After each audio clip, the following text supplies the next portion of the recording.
Hey, and welcome back to the Ignite in Community YouTube channel. My name is Codi Chen, and I am the co-creator of Heartworks Writing. We do copywriting, book coaching, content coaching, editing, ghostwriting, any of your writing needs that you can think of, and you can check me out at www.heartworksw.com. Also follow me on social at Heartworks Writing and me personally at Codi Elizabeth. So this is my last video for June, and it is towards the end of Pride Month, one of my very favorite months. The first two videos this month that were released for Immerse Yourself in Writing, which is me, I talked about different stereotypes, pronouns, the importance of representation in your art and in your business, why queer people matter. Also breaking down some things so it's easier for you if you are not a part of the queer community, or even if you are, to understand how to incorporate us into your regular writing for your business or into your stories.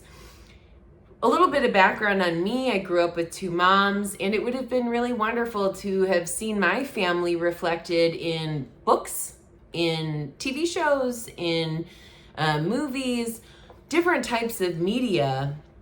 I didn't even come out myself until later on in life, because I feel like there was such a huge lack of representation of our own community and what all it looks like and what all it encompasses. There's so much that is involved in the queer community, and I feel like I would have been able to identify for myself a little faster than my mid-20s, even having two mothers growing up. I think that I was such an avid reader. If I could have read some romance stories, if I could have read all these other things or seen all these other things and seen all these different types of people, maybe I would have known myself a little bit more faster. Like, I would have known myself faster. I would have known myself more in depth faster, all of that. So that's why I'm extremely passionate about representation and how important it is in life for people's mental health, for people growing up, and just the fact that we like to see ourselves reflected in society. And the queer community is a huge community. So if you haven't checked out my previous two videos for the month of June, definitely go back and do that. And I wanted to wrap up this month with just some books that I really recommend from queer authors, whether the entire subject of the book is about the queer community or if they're just writing and they happen to be a queer author, because both are extremely important. Like I really hit home on the other videos was, we are normal people who do normal things. We are business owners, we are nurses, we work in healthcare, we work in law enforcement, we are scientists, we are your grocery people, we are cooks, chefs. I mean, you name it. We are everywhere. We are every culture. We are in every religion, etc. So to see it all reflected, especially recently, is so special and wonderful that I really encourage you to do it. And if you feel intimidated by writing queer characters because you don't want to get yourself canceled because you have really offended an entire group of people, you can always hire someone like me to make sure that you are being diverse in your writing and in your business. Or, you can watch these other videos and pick up some tricks as to how to easily incorporate this community into your art. So, number one, obviously I talk all about writing, and I love, love, love books. So I want to tell you some queer authors that I really dig. This is by no means the entire list of everyone that I love who is a queer author, or anyone who is good as a queer author. There's so many books out there that I have yet to read, and I'm just really looking forward to reading all of them. If you're a queer author, drop your link here. Let's see your stuff. Let's celebrate you. I love it. Also, tell me any other queer authors that you like, whether they talk about being queer or they're just happen to be queer authors. So first, let's start with memoirs. Memoirs happen to be my personal favorite genre of book. I find people endlessly fascinating and awesome. So I don't always have a physical book here to show you because I get a lot of my things digitally or, via the library. Big supporter of the library. So I might not be able to physically show you things, but I will as I can and as I have them. So first off, if you have seen the show Queer Eye, especially the most recent one, not the one necessarily back in the early 2000s, but the ones that's going on right now, 3 of the 5 members have memoirs out. So Jonathan Van Ness, they have a book out. The first one was Over the Top, and then their newest one that just came out is Love That Story. Both are really amazing recollections of his life, and then talking even about the writing process and having to kind of dredge up all of these hard memories of growing up queer in a small town in the Midwest and, struggling with different drug addiction, eating disorders, different things like that. And then talking about writing about those things and being interviewed about those things. I'm a huge Jonathan Van Ness fan, and I totally recommend their books. My favorite is listening to them on audiobook. I always do that when I can because I love hearing the author's voice, telling their stories in their own voice and reading to you. I think it's the most wonderful thing. So I would definitely recommend Jonathan Van Ness in his 2 books. Also, another one is Tan France. He is also part of the Queer Eye community or the Queer Eye show. And his book is called Naturally Tan. It's awesome. It's talking about being raised, number one, as a person of color in a mostly white community and growing up queer and really having to watch his movements so they don't appear to be super effeminate. All of it so interesting. It just gives you a great perspective of what other people have had to go through. And then the third one, Karamo Brown, he wrote his book, Karamo. Oh, that was a really good one. Very interesting. I love his introspection into his life and what he's been through, what he's done, how he's perpetrated things. And I really recommend. The other 2, Anthony and Bobby, don't have memoirs out yet, but they are equally awesome people. And I really hope that one day they do write their memoirs because what I have heard of them has been pretty awesome. Another book that I really like is called Greedy, and it's all about bisexuality. It's by Jen Winston. I read that. A lot of these books or a handful of these books I've read with my queer book club, and so it's pretty great. I love, if you have a queer book club around, totally join one. If you want to join one, let us know. We have virtual things, or let me know. The one I'm a part of has virtual meetings if you're not in Austin, Texas. Highly recommend.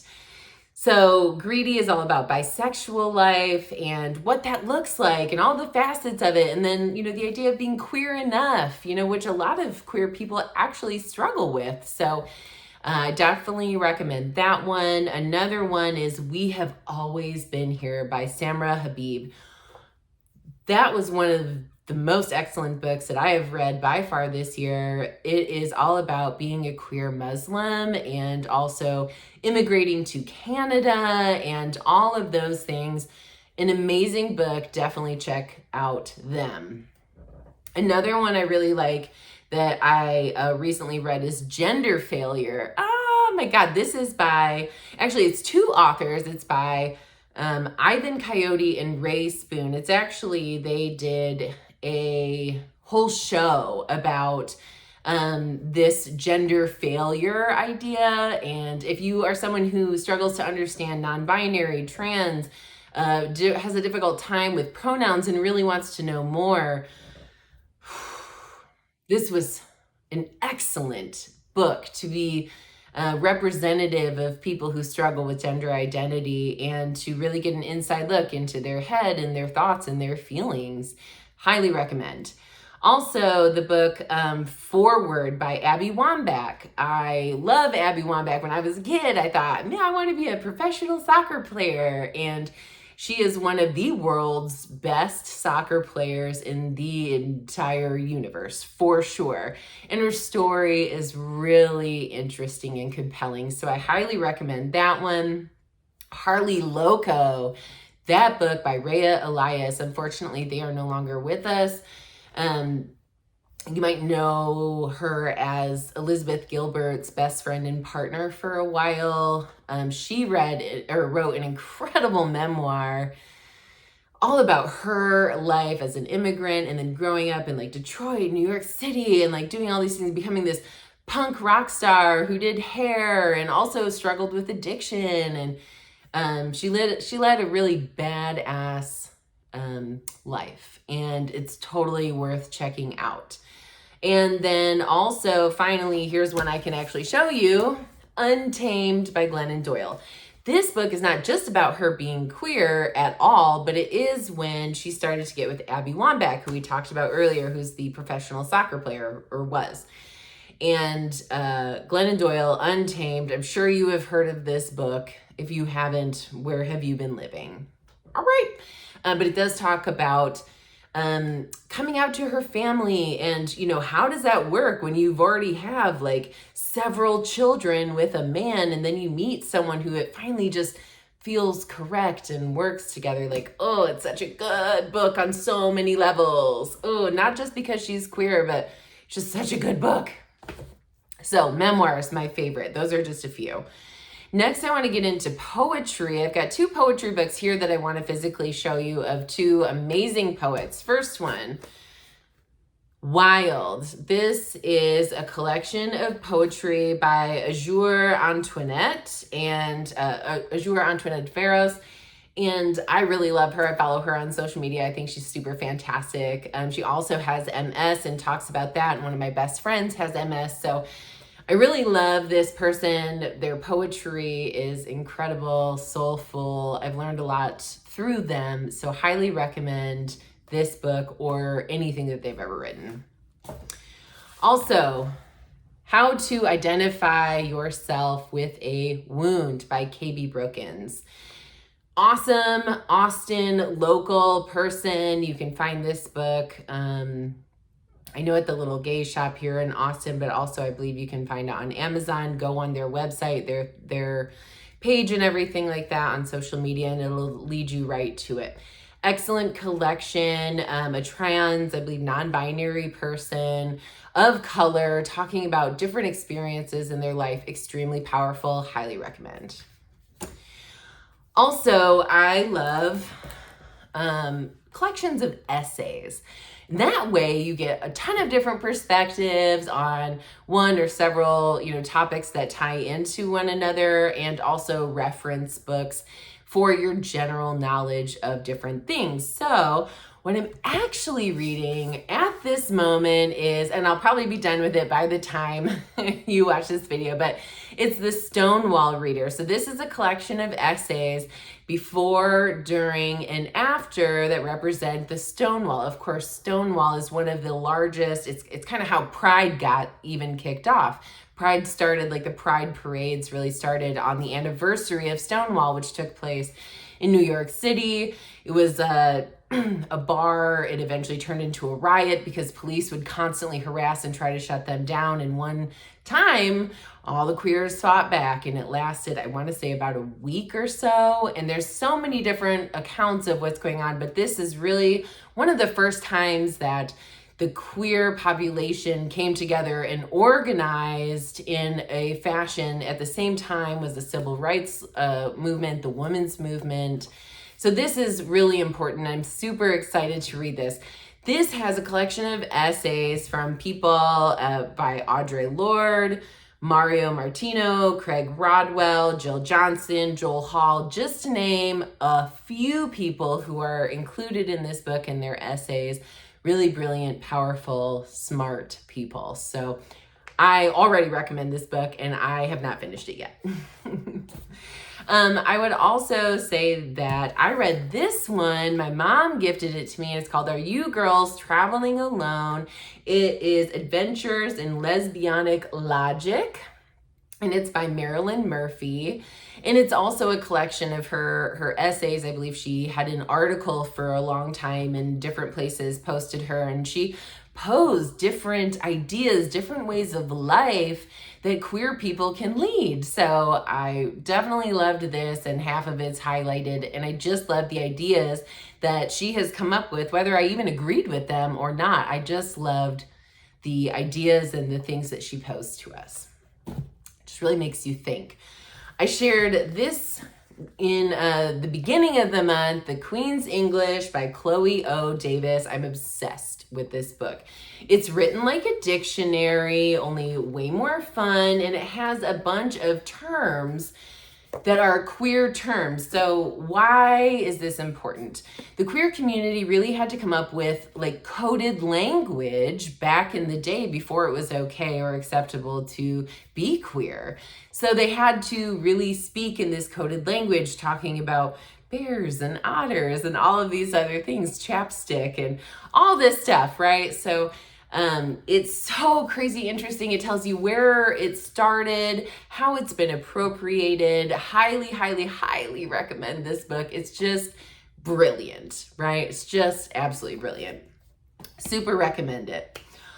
And then also, I want to talk about just queer authors who exist, who don't even really talk about necessarily them being gay. Like I said, representation matters, but also the fact that we just do normal things. We just write books too, and it doesn't have to be queer focused, but that doesn't mean that we don't exist, that we aren't here, right?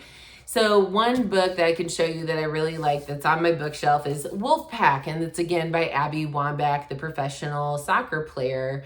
She wrote this book all about leadership and how we can be better leaders in community and collaborate with one another. And it really has nothing to do with being gay, but she is a queer author, and it's important to note that it exists. And also, finally, Big Magic by Elizabeth Gilbert. So you probably know her through Eat, Pray, Love, an amazing book, right? But we know at the end she ends up with a man. Eventually, that marriage does not work out after, quite a few years. It just doesn't work out, as marriages sometimes don't, right? And that's when she started to date Rhea Elias after that. And Rhea was really diagnosed, I believe, with a form of cancer and got very, very sick. And Elizabeth and Rhea were together. They kind of realized they had this love for many, many years and got to explore that towards the end of Rhea's life. And then Elizabeth Gilbert, after a while after Rhea had passed, she started dating a man. And I remember very vividly this post, and she said, let's normalize dating a man, dating a woman, and then dating a man again, because who cares? Who cares? It's just queer. It's just love. It's just dating, right? Let's normalize, and not, like I talked about in the other video, bisexuality is just on the way to being gay. That's not always how that works. It's not even often how that works, right? A lot of times sexuality is fluid, and it's just figuring out what label that you feel really comfortable with. So of course, she's written many brilliant books. This is one of my favorites, all about creativity. So these were just some books that I hope that you enjoy. I would also desperately love to, number one, if you are a queer author, please drop your information here. And number two, who do you love to read? Who inspires you, whether they're talking about being queer or not? So thank you again. I wish you all a beautiful end of Pride Month. Stay queer. Thank you all for tuning in, and I will see you next time. Bye.